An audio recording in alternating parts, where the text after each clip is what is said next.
the floor, sir.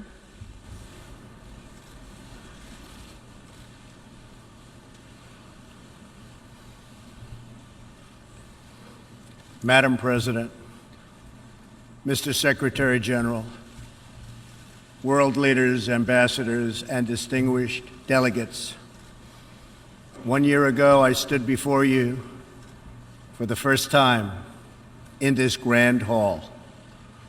I addressed the threats facing our world, and I presented a vision to achieve a brighter future for all of humanity. Today I stand before the United Nations General Assembly to share the extraordinary progress we've made. In less than 2 years, my administration has accomplished more than almost any administration in the history of our country. America's so true.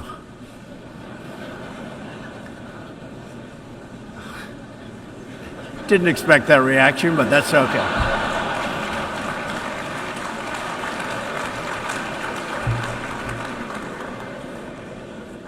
America's economy is booming like never before.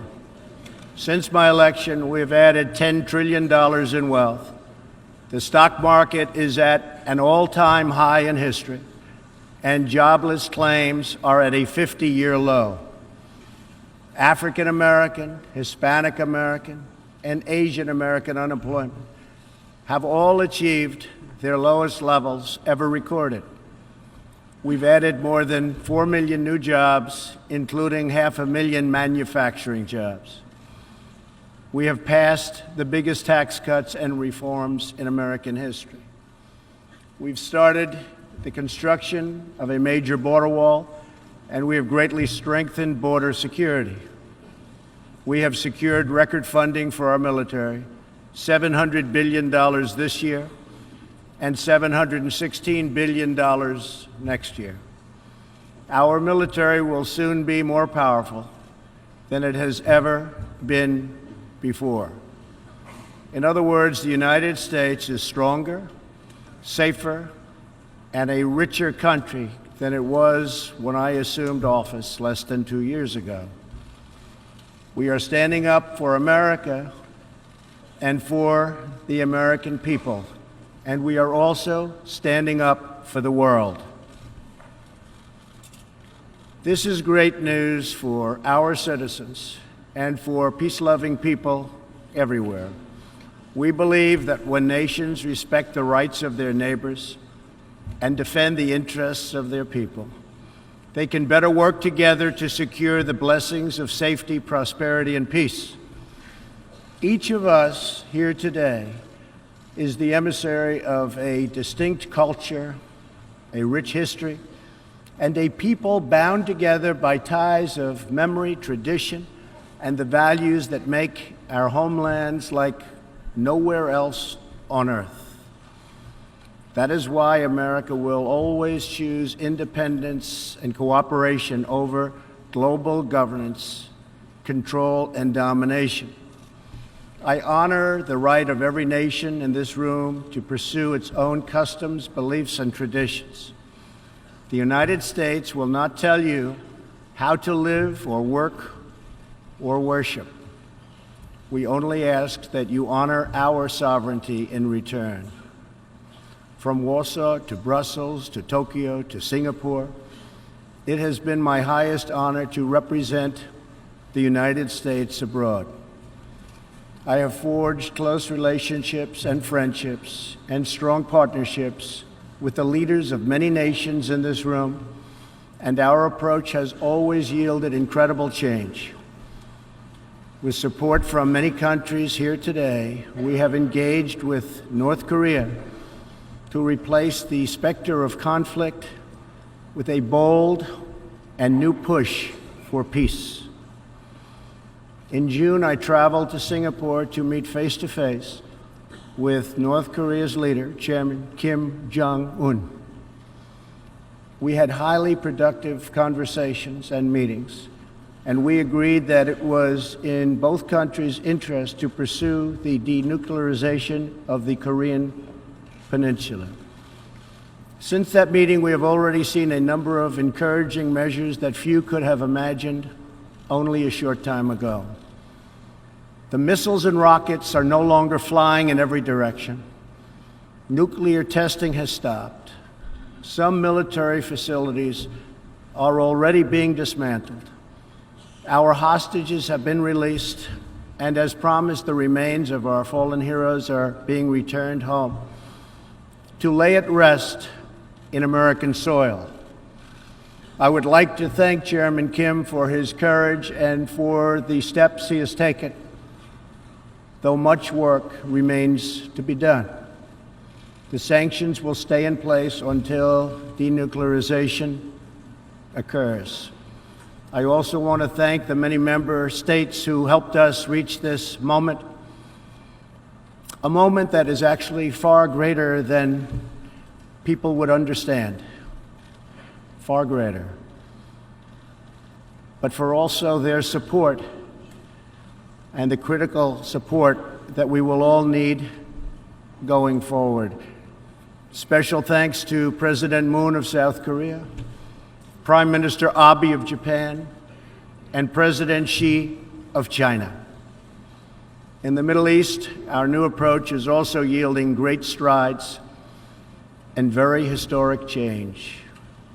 Following my trip to Saudi Arabia last year, the Gulf countries opened a new center to target terrorist financing. They are enforcing new sanctions, working with us to identify and track terrorist networks, and taking more responsibility for fighting terrorism and extremism in their own region. The UAE, Saudi Arabia, and Qatar have pledged billions of dollars to aid the people of Syria and Yemen, and they are pursuing multiple avenues to ending Yemen's horrible, horrific civil war. Ultimately, it is up to the nations of the region to decide what kind of future they want for themselves and their children. For that reason, the United States is working with the Gulf Cooperation Council, Jordan, and Egypt to establish a regional strategic alliance so that Middle Eastern nations can advance prosperity, stability, and security across their home region. Thanks to the United States military and our partnership with many of your nations, I am pleased to report that the bloodthirsty killers known as ISIS have been driven out from the territory they once held in Iraq and Syria. We will continue to work with friends and allies to deny radical Islamic terrorists any funding, territory, or support, or any means of infiltrating our borders. The ongoing tragedy in Syria is heartbreaking. Our shared goals must be the de-escalation of military conflict, along with a political solution that honors the will of the Syrian people. In this vein, we urge the United Nations-led peace process be reinvigorated. But rest assured, the United States will respond if chemical weapons are deployed by the Assad regime. I commend the people of Jordan and other neighboring countries for hosting refugees from this very brutal civil war. As we see in Jordan, the most compassionate policy is to place refugees as close to their homes as possible, to ease their eventual return to be part of the rebuilding process. This approach also stretches finite resources to help far more people, increasing the impact of every dollar spent. Every solution to the humanitarian crisis in Syria must also include a strategy to address the brutal regime that has fueled and financed it, the corrupt dictatorship in Iran. Iran's leaders sow chaos, death, and destruction. They do not respect their neighbors or borders or the sovereign rights of nations. Instead, Iran's leaders plunder the nation's resources to enrich themselves and to spread mayhem across the Middle East and far beyond. The Iranian people are rightly outraged that their leaders have embezzled billions of dollars from Iran's treasury, seized valuable portions of the economy, and looted the people's religious endowments, all to line their own pockets and send their proxies to wage war. Not good.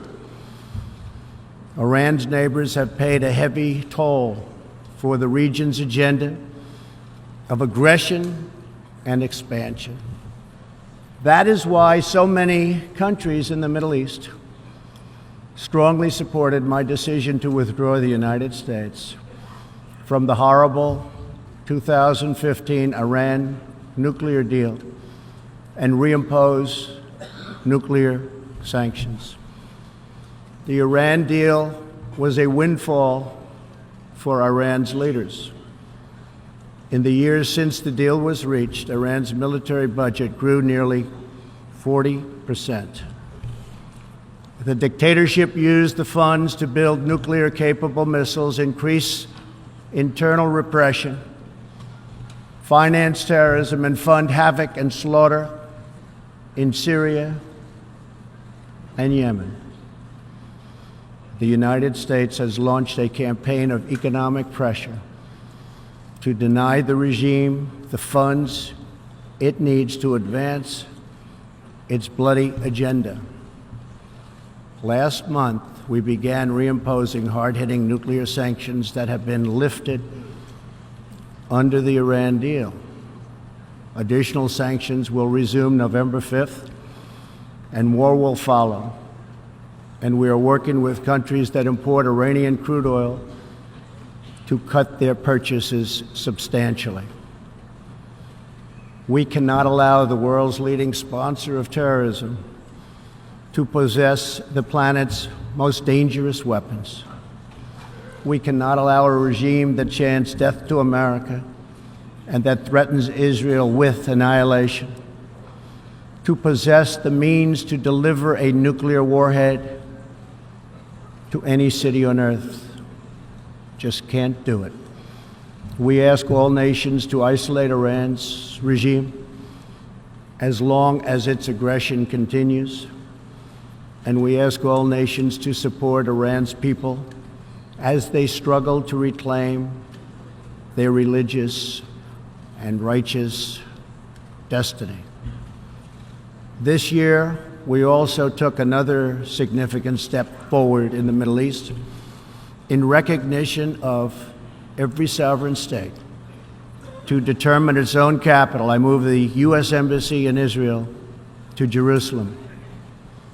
The United States is committed to a future of peace and stability in the region, including peace between the Israelis and the Palestinians. That aim is advanced, not harmed, by acknowledging the obvious facts. America's policy of principled realism means we will not be held hostage to old dogmas, discredited ideologies, and so-called experts who have been proven wrong over the years, time and time again. This is true not only in matters of peace, but in matters of prosperity. We believe that trade must be fair and reciprocal. The United States will not be taken advantage of any longer. For decades, the United States opened its economy, the largest by far on earth, with few conditions. We allowed foreign goods from all over the world to flow freely across our borders. Yet, other countries did not grant us fair and reciprocal access to their markets in return. Even worse, some countries abuse their openness to dump their products, subsidize their goods, target our industries, and manipulate their currencies to gain unfair advantage over our country. As a result, our trade deficit ballooned to nearly $800 billion a year. For this reason, we are systematically renegotiating broken and bad trade deals. Last month, we announced a groundbreaking U.S.-Mexico trade agreement. And just yesterday, I stood with President Moon to announce the successful completion of the brand new U.S.-Korea trade deal. And this is just the beginning. Many nations in this hall will agree that the world trading system is in dire need of change. For example, countries were admitted to the World Trade Organization that violate every single principle on which the organization is based. While the United States and many other nations play by the rules, these countries use government-run industrial planning and state-owned enterprises to rig the system in their favor. They engage in relentless product dumping, forced technology transfer, and the theft of intellectual property. The United States lost over 3 million manufacturing jobs, nearly a quarter of all steel jobs, and 60,000 factories after China joined the WTO. And we have racked up $13 trillion in trade deficits over the last 2 decades. But those days are over. We will no longer tolerate such abuse. We will not allow our workers to be victimized, our companies to be cheated, and our wealth to be plundered and transferred.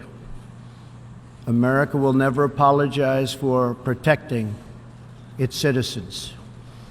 The United States has just announced tariffs on another $200 billion in Chinese-made goods, for a total so far of $250 billion. I have great respect and affection for my friend, President Xi, but I have made clear our trade imbalance is just not acceptable. China's market distortions and the way they deal cannot be tolerated. As my administration has demonstrated, America will always act in our national interests. I spoke before this body last year and warned that the UN Human Rights Council had become a grave embarrassment to this institution, shielding egregious human rights abusers while bashing America and its many friends. Our ambassador to the United Nations, Nikki Haley, laid out a clear agenda for reform, but despite reported and repeated warnings, no action at all was taken. So the United States took the only responsible course. We withdrew from the Human Rights Council, and we will not return until real reform is enacted. For similar reasons, the United States will provide no support in recognition to the International Criminal Court. As far as America is concerned, the ICC has no jurisdiction, no legitimacy, and no authority. The ICC claims near universal jurisdiction over the citizens of every country, violating all principles of justice, fairness, and due process. We will never surrender America's sovereignty to an unelected, unaccountable global bureaucracy. America is governed by Americans. We reject the ideology of globalism, and we embrace the doctrine of patriotism. Around the world, responsible nations must defend against threats to sovereignty, not just from global governments, but also from other new forms of coercion and domination. In America, we believe strongly in energy security for ourselves and for our allies. We have become the largest energy producer anywhere on the face of the earth. The United States stands ready to export our abundant, affordable supply of oil, clean coal, and natural gas. OPEC and OPEC nations are, as usual, ripping off the rest of the world. And I don't like it. Nobody should like it. We defend many of these nations for nothing, and then they take advantage of us by giving us high oil prices. Not good. We want them to stop raising prices. We want them to start lowering prices, and they must contribute substantially to military protection from now on. We are not going to put up with it, these horrible prices, much longer. Reliance on a single foreign supplier can leave a nation vulnerable to extortion and intimidation. That is why we congratulate European states such as Poland for leading the construction of a Baltic pipeline so that nations are not dependent on Russia to meet their energy needs. Germany will become totally dependent on Russian energy if it does not immediately change course. Here in the Western Hemisphere, we are committed to maintaining our independence from the encroachment of expansionist foreign powers. It has been the formal policy of our country since President Monroe that we reject the interference of foreign nations in this hemisphere and in our own affairs. The United States has recently strengthened our laws to better screen foreign investments in our country for national security threats. And we welcome cooperation with countries in this region and around the world that wish to do the same. You need to do it for your own protection.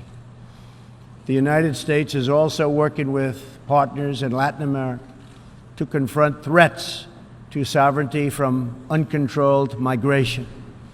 Tolerance for human struggling and human smuggling and trafficking is not humane.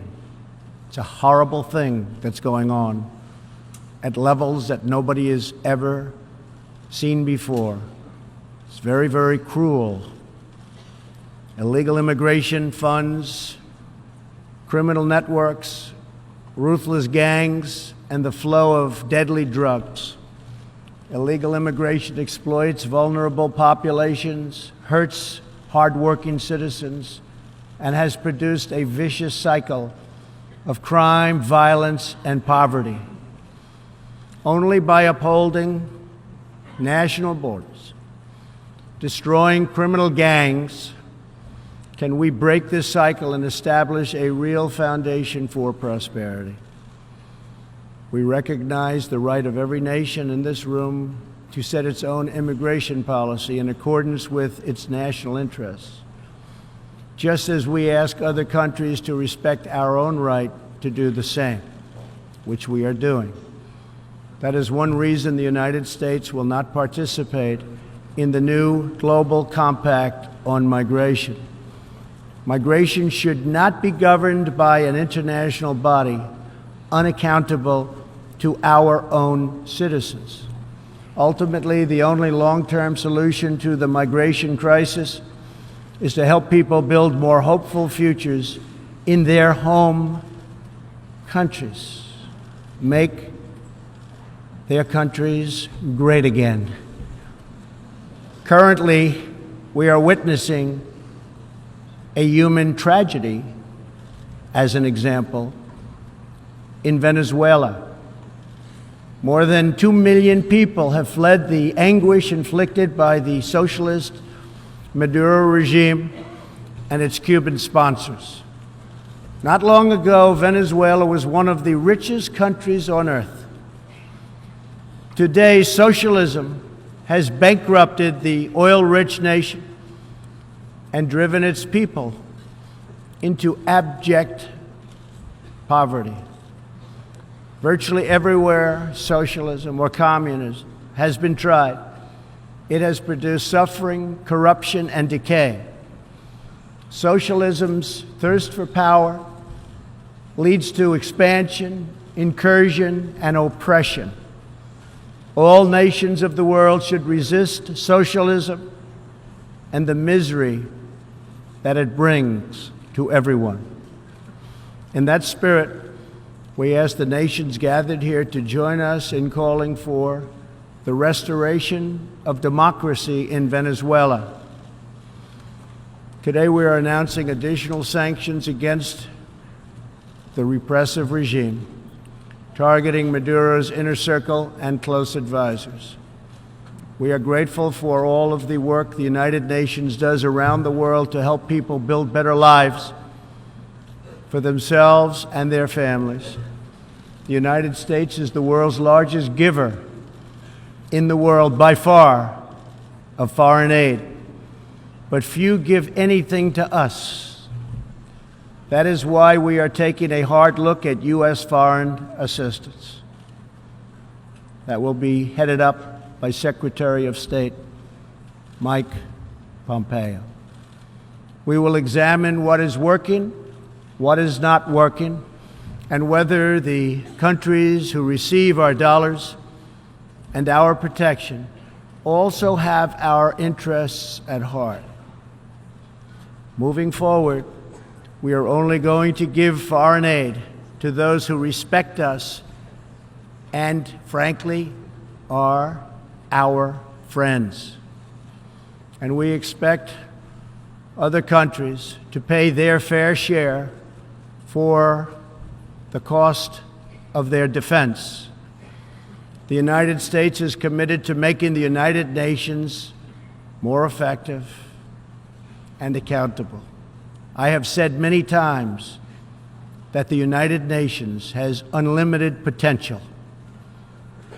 As part of our reform effort, I have told our negotiators that the United States will not pay more than 25% of the UN peacekeeping budget. This will encourage other countries to step up, get involved, and also share in this very large burden. And we are working to shift more of our funding from assessed contributions to voluntary, so that we can target American resources to the programs with the best record of success. Only when each of us does our part and contributes our share can we realize the UN's highest aspirations. We must pursue peace without fear, hope without despair, and security without apology. Looking around this hall, where so much history has transpired, we think of the many before us who have come here to address the challenges of their nations and of their times. And our thoughts turn to the same question that ran through all their speeches and resolutions, through every word and every hope.